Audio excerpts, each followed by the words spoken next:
नमस्कार, आदाब, सत श्री अकाल दोस्तों। वेलकम बैक टू रोन चैनल करंट अफेयर्स एक्सप्रेस में।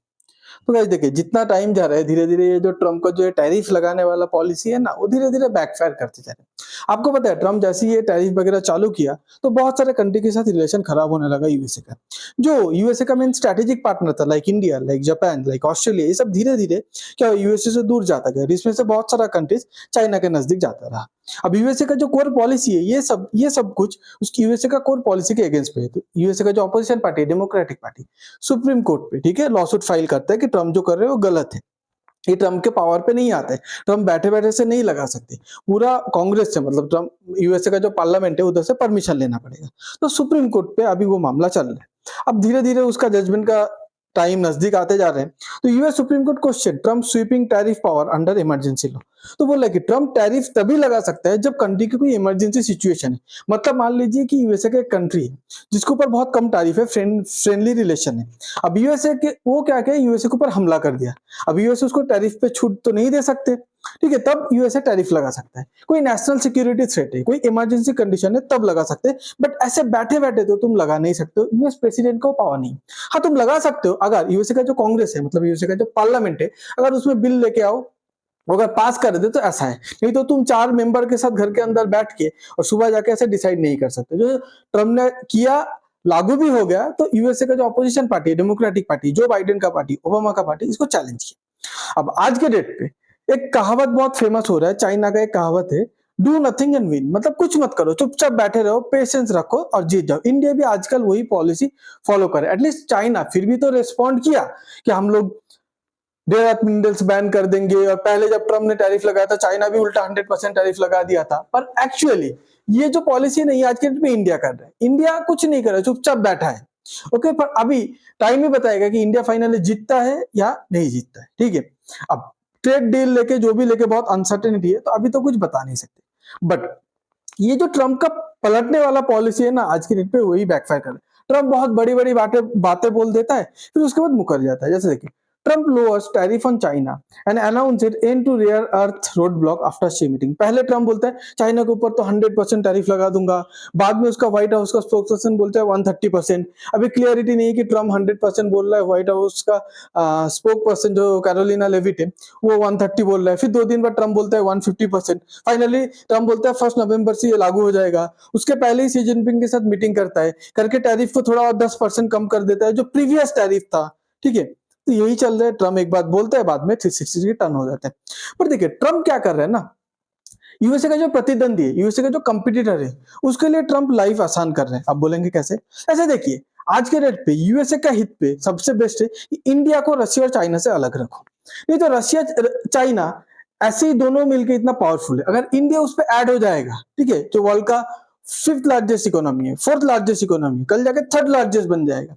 तो अगर ये मतलब एक साथ हो गया ना, तो ये तो अनबीटेबल फोर्स हो जाएगा। यूएस किसी भी कंट्री के साथ कितना भी पार्टनरशिप कर ले, यूएसए जीत नहीं पाएगा। पर आज के डेट पे ट्रम्प का, चाइना ने कुछ नहीं किया अलग से, ट्रम्प का पॉलिसी खुद इंडिया को चाइना की तरफ मतलब धकेल दिया, पुश कर दिया।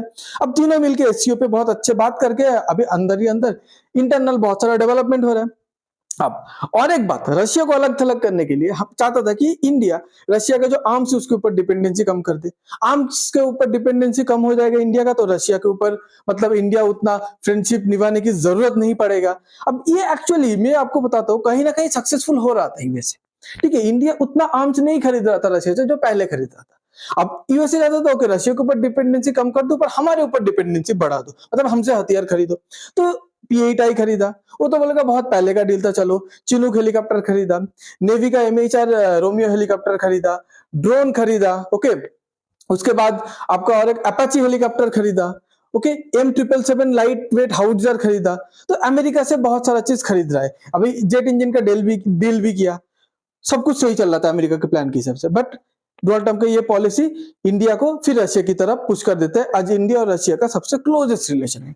उसके बाद देखिए ताइवान, ताइवान को चाइना चाहता था हमेशा कब्जा करने के लिए, पर चाइना को एक ही डर रहता था, अरे अमेरिका बीच पे आ जाएगा, अमेरिका से कैसे लड़ेंगे कैसे लड़ेंगे। आज के डेट में डोनाल्ड ट्रम्प का पॉलिसी जो ताइवान को एकदम साइड कर दिया। ताइवान आज के डेट पे खुद सेल्फ रिलायंट हो रहा है, पहले यूएसए के ऊपर डिपेंडेंट था, सेल्फ रिलायंट हो रहा है और बाकी कंट्री के साथ भी पार्टनरशिप करने की कोशिश कर रहे हैं। तो इसी चक्कर पे ये जो एक चाइना का जो एक फियर फैक्टर था कि ताइवान को कुछ करूंगा तो ट्रम्प मतलब यूएसए आ जाएगा, वो फियर फैक्टर धीरे धीरे जा रहे हैं। तो मतलब आपका एनिमी का जब डर हटता है मतलब वो स्ट्रांग होता है, वो जब स्ट्रांग होता है तो आप वीक होते हो, और वो स्ट्रांग तभी होता है जब आप वीक होने लगते हो। ओके, अब इसके बाद यूएसए का ये तो एक डोनाल्ड ट्रम्प का फेलियर है, एक लॉन्ग टर्म फेलियर है यूएसए का। जो डोनाल्ड ट्रम्प का शॉर्ट टर्म फेलियर है, यूएसए में डोनाल्ड ट्रम्प ऐसे सब कुछ मैनेज करके रखा है, ठीक है, ऐसे मैनेज कर रहे हैं, उनके हिसाब से तो सब कुछ बढ़िया चल रहा है, पर फिर भी ऐसे मैनेज हो रहा है कि यूएसए का कोर्ट को इमरजेंसी इशू करना पड़ा फूड एड पेमेंट्स के लिए। मतलब क्या है, यूएसए गरीब कंट्री को खाना बांटता था, आज के डेट में वो खाना बांटने पे रोक लगाना पड़ा। क्यों? क्योंकि यूएसए का खुद का फूड शॉर्टेज चालू हो गया। तो आप बताइए, तो मतलब कैसा डोनाल्ड ट्रम्प मैनेज कर रहे हैं, आप ही सोचिए। उसके बाद इन्फ्लेशन ट्रैप मतलब ये जो टैरिफ लगा रहे हैं फाइनली, इसका देखिए, अमेरिका मान लीजिए टैरिफ लगा दे इंडिया ने एक प्रोडक्ट के ऊपर, अब वो प्रोडक्ट कहां से आएगा? चाइना से। चाइना के ऊपर भी टैरिफ लगा के रखे, दुनिया का हर एक कंट्री के ऊपर टैरिफ लगा के रखे। अब वो प्रोडक्ट अमेरिका में बनता नहीं है, तो अमेरिकन तो कंज्यूम तो करेगा ना, कहां से करेगा? इंडिया से करेगा या चाइना से लेगा। अब चाइना के ऊपर जब 30%, इंडिया के ऊपर जब 50% टैरिफ लग गया है, तो वो 50% प्राइस बढ़ा के ही बेचेगा, और अमेरिकन अपने जेब से 50% ज्यादा देगा। ओके, और वही 50% जो ज्यादा दे रहे वो अमेरिकन गवर्नमेंट के पास आएगा। मतलब अमेरिका का गवर्नमेंट अमीर हो रहा है, बट अमेरिका का आम जनता मर रहा है इधर।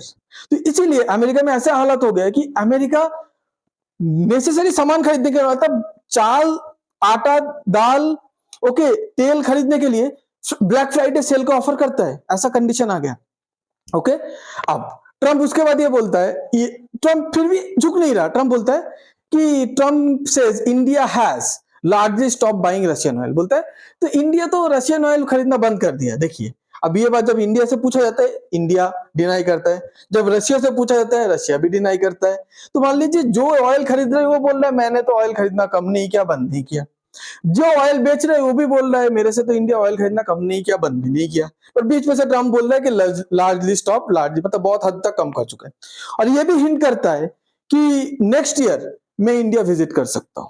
ओके, अब देखिए, ट्रम्प हर जगह हार रहा है, हर एक पॉलिसी फेल हो रहा है।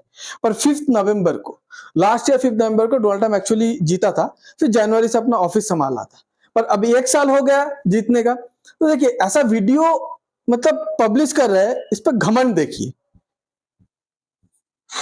On November 5th, 2024, the American people reclaimed our government. We restored our sovereignty. We rescued our economy, regained our liberty, and together we saved our country. And I'm pleased to report that today the United States has the strongest economy, the strongest borders, the strongest military, the strongest friendships, and the strongest spirit of any nation anywhere. The golden age of America has begun, and we are just getting started. तो देखिए, मतलब इसका तो वो जो बड़े बड़े बात बोल के मतलब दुनिया को दिखाना कि सब कुछ ठीक है और मेरा पॉलिसी एकदम बेस्ट है, ये तो अभी तक डोनाल्ड ट्रम्प को गया नहीं है। इसको टेबल पे बैठना चाहिए, जीरो से स्टार्ट करना चाहिए कि कहाँ इसका गलती हो रहा है। ओके, अब उसके बाद जब इसको न्यूज चैनल पे या बाई न्यूज चैनल एंकर जब क्वेश्चन पूछा जाता है कि धीरे धीरे सब कुछ महंगा हो रहा है, अमेरिकन मिडिल क्लास के हाथों से जो कॉमन चीज है, मतलब वही बोला, दाल चावल, ठीक है, तेल, ओके, मसाला, ये सब जो बेसिक चीज है, ये अफोर्डेबिलिटी के बाहर जा रहा है। इसका एरोगेंस देखिए, बोलता है I don't want to hear about the affordability, मुझे अफोर्डेबिलिटी के बारे में सुनना नहीं है, दूसरे टॉपिक के बारे में बात करो। अरे ऐसा मुंह पे बोल रहा है कि मुझे सुनना नहीं, मतलब उन लोग मर रहा है, मरने दो मिडिल क्लास अमेरिकन। और दिस स्टूपिड अमेरिकन, मतलब मैं सबको नहीं बोलो, जो मागा मागा करते मेक अमेरिका ग्रेट अगेन, काय का ग्रेट? तुम लोग देख रहे हो, तुम लोग का हालत, ब्लैक फ्राइडे सेल के लिए वेट कर रहे हो, तुम बोल रहे हो कि अमेरिका ग्रेट हो रहा है। Was this America? अमेरिका ऐसा कंट्री था कि अमेरिकन तो अच्छे अच्छे जी रहे थे, अमेरिकन बाहर वाले को भी बुलाते थे एक सपना दिखा के। अभी अमेरिकन खुद अच्छे से जी नहीं पा रहे हैं। डोनाल्ड ट्रम्प के ये सब तो फेलियर है, इसका अच्छे से फायदा उठाते हुए, फायदा नहीं उठाया एक्चुअली, डोनाल्ड ट्रम्प जो मुद्दे पे फेल हो रहा है, वही मुद्दा जो बेसिक चीज है अफोर्डेबिलिटी, इसके ऊपर बेस करके जो बाइडेन मतलब डेमोक्रेटिक पार्टी का जोरान ममदानी ने इलेक्शन जीत लिया। अभी डोनाल्ड ट्रम्प का अकल ठिकाने पे नहीं आया। न्यूयॉर्क, यूएसए का जो second richest country after California, New York का मेयर बन गया। मेयर मतलब जैसे इंडियन स्टेट का सीएम होता है, ऐसे मेयर होता है उधर। ओके, बन गया, फिर भी अकल नहीं है। आपको अगर ये वीडियो अच्छा लगता है तो please like, share and subscribe. आप पूरे इंसिडेंट के बारे में क्या सोचते हैं प्लीज कमेंट पे बताइएगा। Thanks for being here, your time really matters. God bless you.